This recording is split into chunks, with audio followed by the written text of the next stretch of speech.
Thank you very much. It's very nice to be here with you and to see more Republicans in this room than in all of New York City.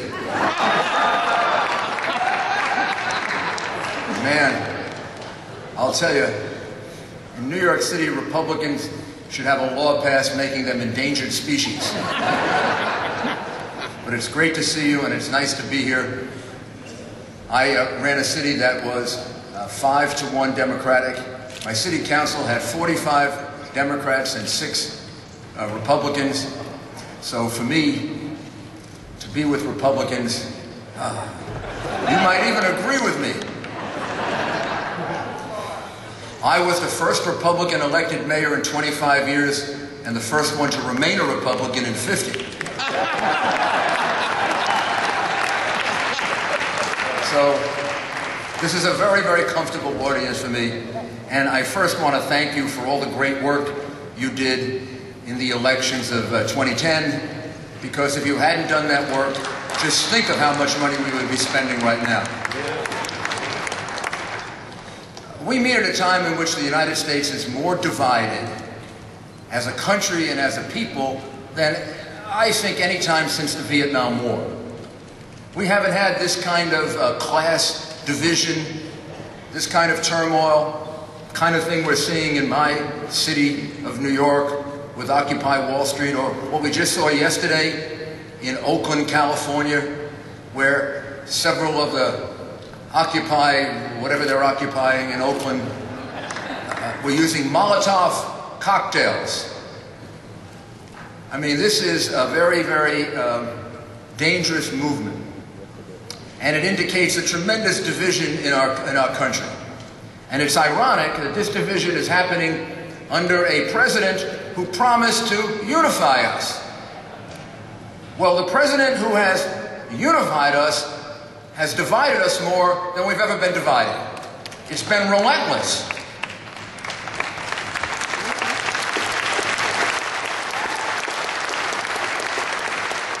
He's practiced the politics of pitting American against American, of class warfare, and he promises to do a lot more because it's his only chance of re-election, or at least he believes it's his only chance of re-election.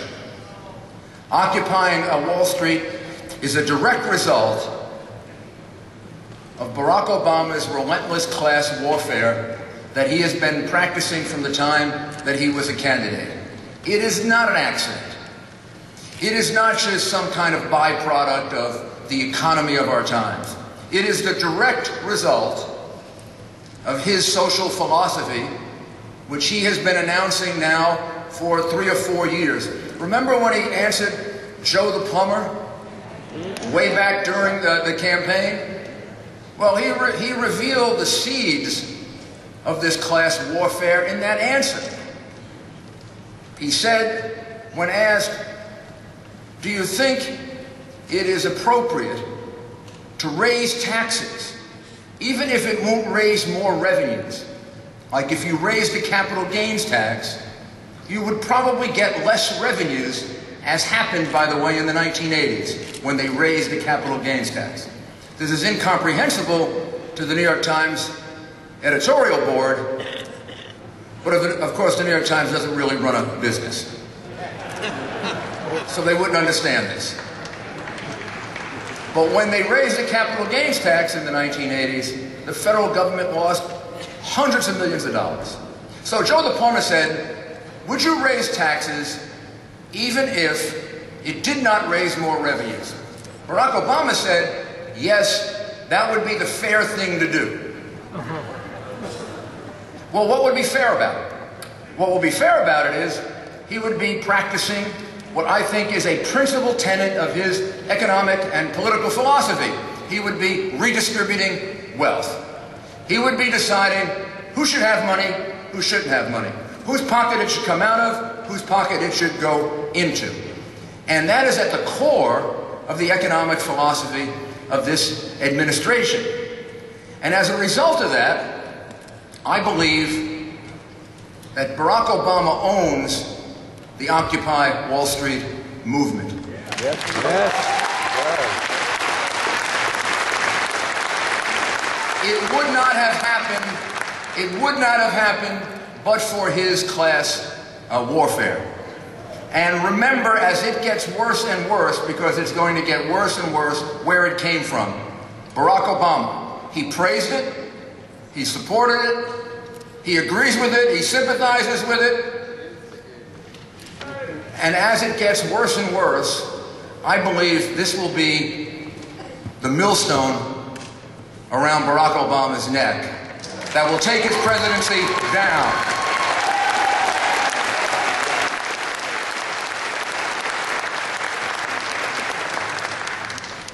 As the American people look at Occupy Wall Street, what I believe most of the American people say about Occupy Wall Street and all of its versions all over the country is, how about trying something different to help our economy instead of occupying Wall Street and occupying Boston and occupying Oakland? And how about you occupy a job?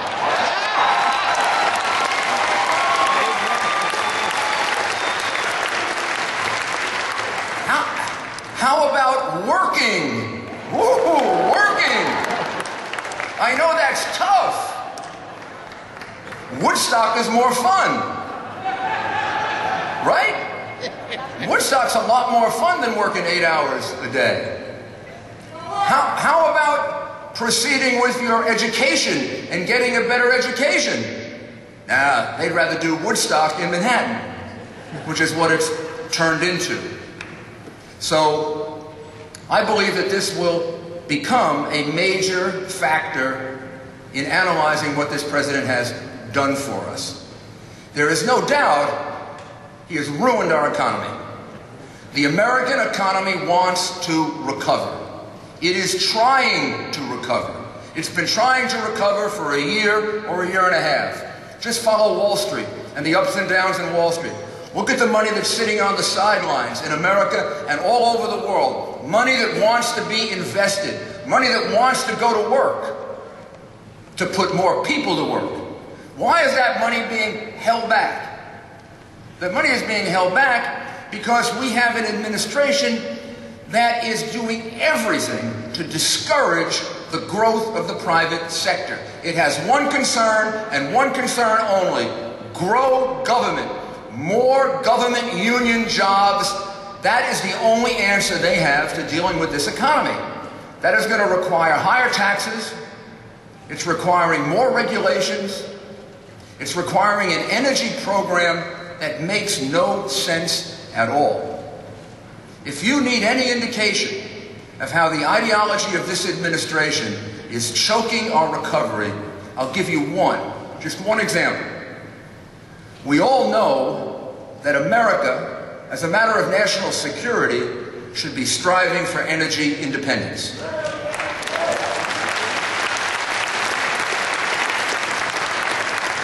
There was a report done in April of this year by a very distinguished professor named Daniel Yergin, and what he said in the report is that based on studies by this institute, if Barack Obama would just allow the same level of drilling in the Gulf of Mexico that was going on before the BP oil spill, that if he just did that alone, he would create 150,000 to 200,000 more jobs. Now, think about this for a minute. Barack Obama has to know, and the people around him have to know, that the only way he's going to get reelected is if he can produce more jobs. Producing jobs is critical to his re-election effort. But he's willing to ignore that report. He's willing to have the EPA delay permits in the Gulf of Mexico, which they are doing endlessly, and the equipment in the Gulf of Mexico is moving to the Middle East, and it's moving to Russia, and it's going elsewhere. He's willing to ignore that. He's willing to even ignore the best interests of his campaign because his ideology, his anti-energy policy ideology, is so great that it overcomes even common sense. That's the problem with our president.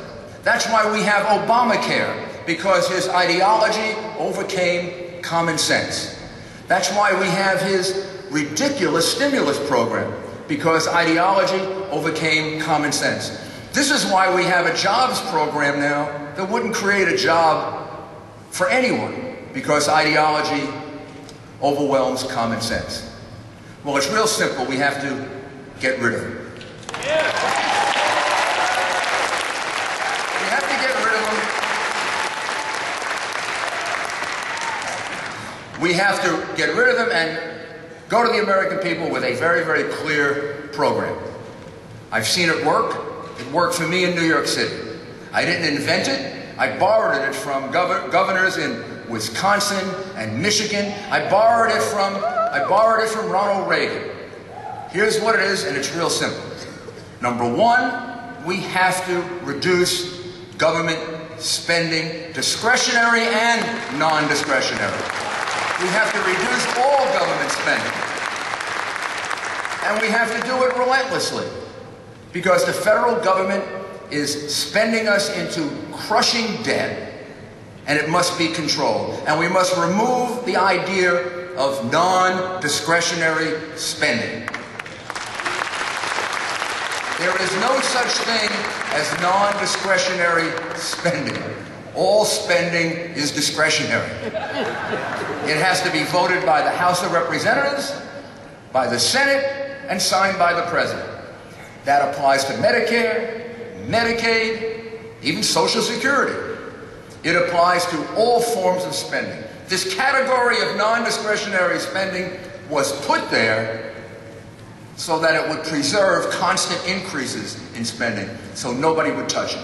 It has to be challenged. It has to be taken on. Our candidates have to take on Medicare, Medicaid, Social Security, not to ruin it, but to save it, because they're all going to go bankrupt, and they're not going to be there 10, 15, and 20 years from now.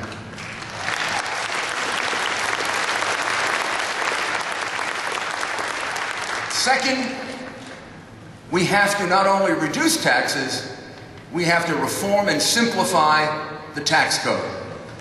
Whether it's, and here Herman Cain and Rick Perry have made two very big contributions. They've offered two excellent plans for how we can simplify our taxes. Whether it's the 999 program of Herman Cain, or it's the flat tax program of Rick Perry, both of those would be a vast improvement over the complex, completely unexplainable tax code that we have today.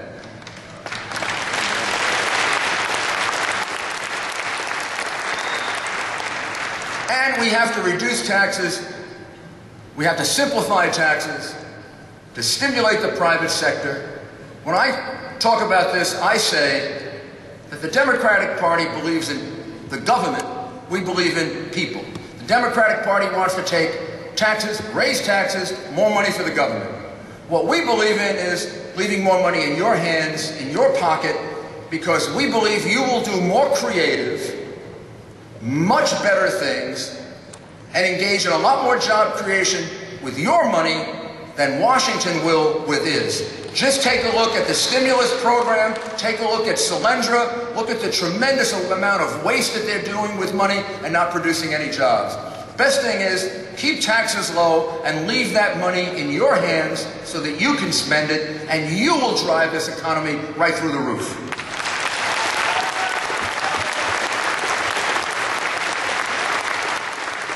And finally, there's another reason we have to reduce taxes. And it's a reason I learned from my boss, Ronald Reagan.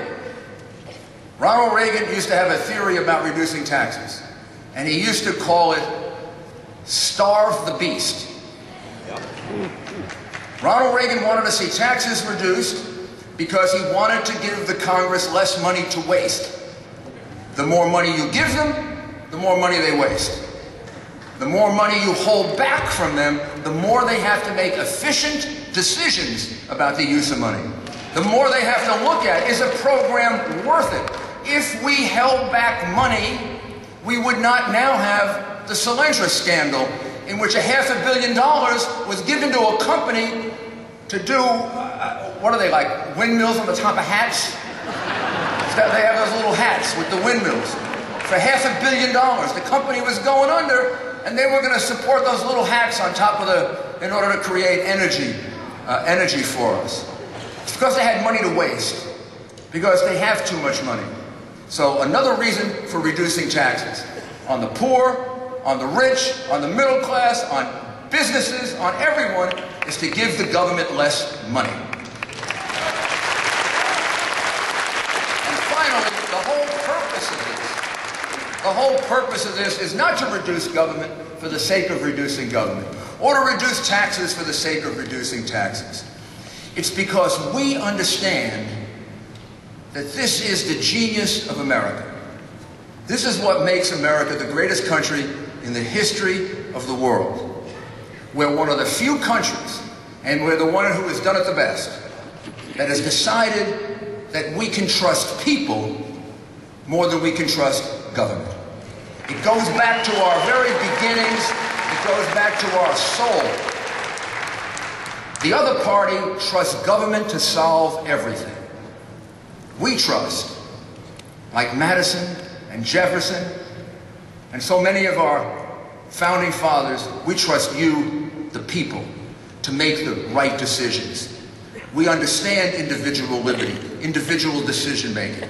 We understand that you will do better things with your government than with your money than a bunch of government bureaucrats. We understand that you will make a better choice about the education of your children than government bureaucrats who don't even know your children.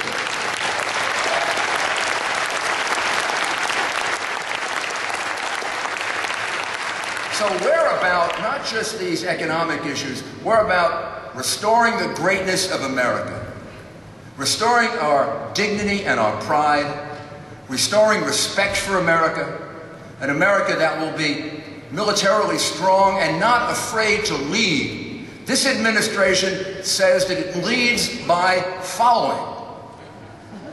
I wrote a book about leadership in which I pointed out the very best lessons of leadership. I'm going to write a new book about leadership and point out exactly what not to do. It's going to be based on Barack Obama.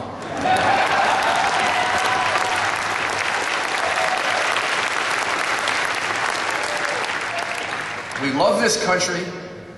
There is no reason to apologize for it ever. We certainly have our faults.